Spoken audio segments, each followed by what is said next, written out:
I'm on my way to interview an owner of an interesting car.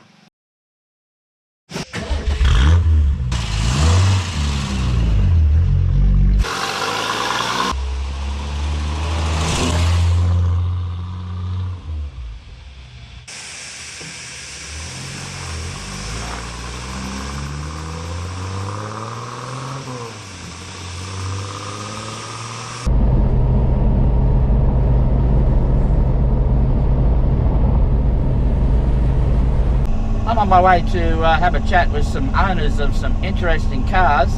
Now we'll be doing this at Pheasantwood Motorsport Track, which is about 250 k's down the road, so I'll see you in a minute.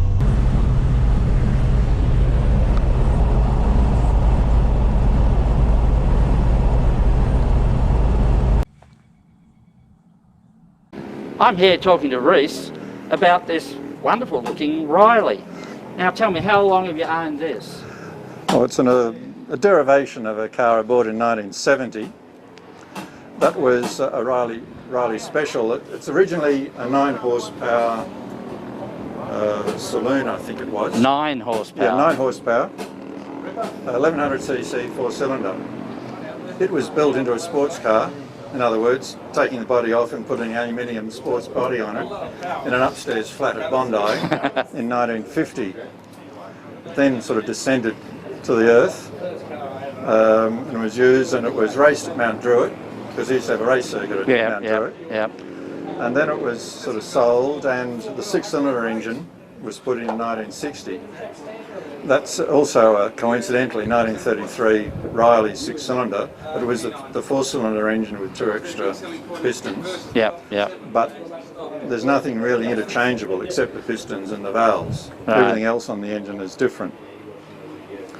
So anyway, I got the car in 1970 and overhauled it, and I've been driving it ever since. And there's an accumulation of spare parts, and I built another one. Really? Spares, and it looks the same. And my son drives that, and I drive this. So it's a good car. So spare parts for something like this, you have to make an awful lot. Yes, you've got to adapt or make parts. But is that part of the challenge, or is it, is it the competing in motorsport, or is it the restoring of the car? Or no, it's all part of it. All round up as you've got to build the cars, the historic cars, the interesting cars, and that's part of the fun of building the cars. And you talk to people. And that's how you find out about parts. The Riley registered in England builds a lot of new parts, replacement parts. It's marvellous how you can get some parts for some old cars out of England. And I believe, there's a place in England that actually makes new cylinder blocks. I hate to think how much that cost. But you can get new crankshafts. New conrods, new pistons. Of course, I had new pistons made in South Australia. It's the things like distributor caps and stuff that I find. That's difficult. Actually, this has got a later distributor adapted to suit. It's pretty well what you have to do. But the Riley engine was an excellent engine.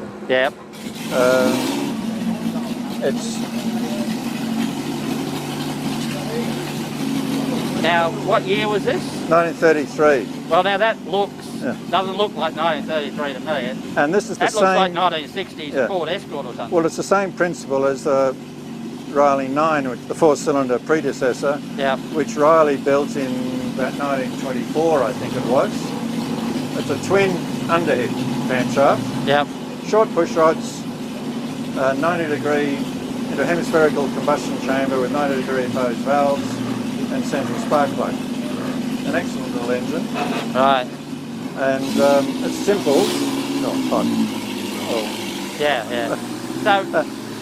So it's only 3 bearings. Right. The water jacket goes down and around the centre main bearing, so putting the crankshaft in is quite a an operation. Yeah. You've got to assemble the centre bearing around the crankshaft and the rear bearing, which is a big cast iron housing with bronze bushing, and then all the bearings are clawed white metal. You've got to assemble that and feed it in from the back of the crankcase. Right. Which is difficult because it must weigh about 60 pounds. It's all a machined crankshaft from a billet. Yeah.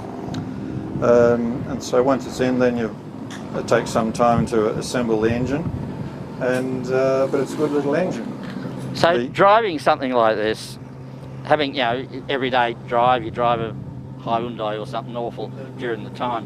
When you come to a day like this and you're going to drive around the track, how quick does your brain go, oh, I can, it fits back into your sort of memory, muscle memory?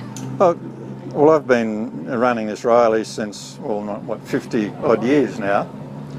So it's like putting on an old jacket. More or less. Yeah. And I used to drive it to and from race meetings when I was younger and sillier. When I put this engine together, I needed to run it in, so I drove down to Phillip Island. Went going the long way if there was a choice, over a day and a half to run the engine in. Then I raced to Phillip Island and then drove home again. Isn't it amazing? I've been up to Lakeside and raced there and driven home again. It's amazing when you're young, you don't think of the consequences of breaking it or crashing it, and then what am I going to do then? You just do it. Now, as you get older, you sort of go, oh, I need a trailer. But it's also, the roads are different. Then you could cruise at 50 miles an hour, and the road was interesting and at 50 miles an hour. Yeah. But now the Hume Highway or the Pacific Highway is mind-numbingly boring, and in the older cars it's terribly so. And it's, in some ways, it's annoying other cars, so we don't like to do it. Yeah. If you're going to drive the older cars on the open road, you've got to go to the back roads and keep out of everybody's way on the main highways, because they're just too fast for our cars, and our cars aren't built to 60, 70 miles an hour touring speeds. They're quite capable of it. Yeah. Oh, some of the bigger, faster vintage cars. And you're certainly known when you spend any length of time in an older car that you've spent that time in it. Yes. I think it's a primal thing, because modern cars do so much for you. These things, you felt it and you drove it. You're in control. Yes, yes, and it's a challenge to drive it well. Yes. And to drive it properly. Yes. Yep. Well, thank you very much for a chat about this old Riley. Oh, my pleasure. I'm Quack McMullard. Bye for now.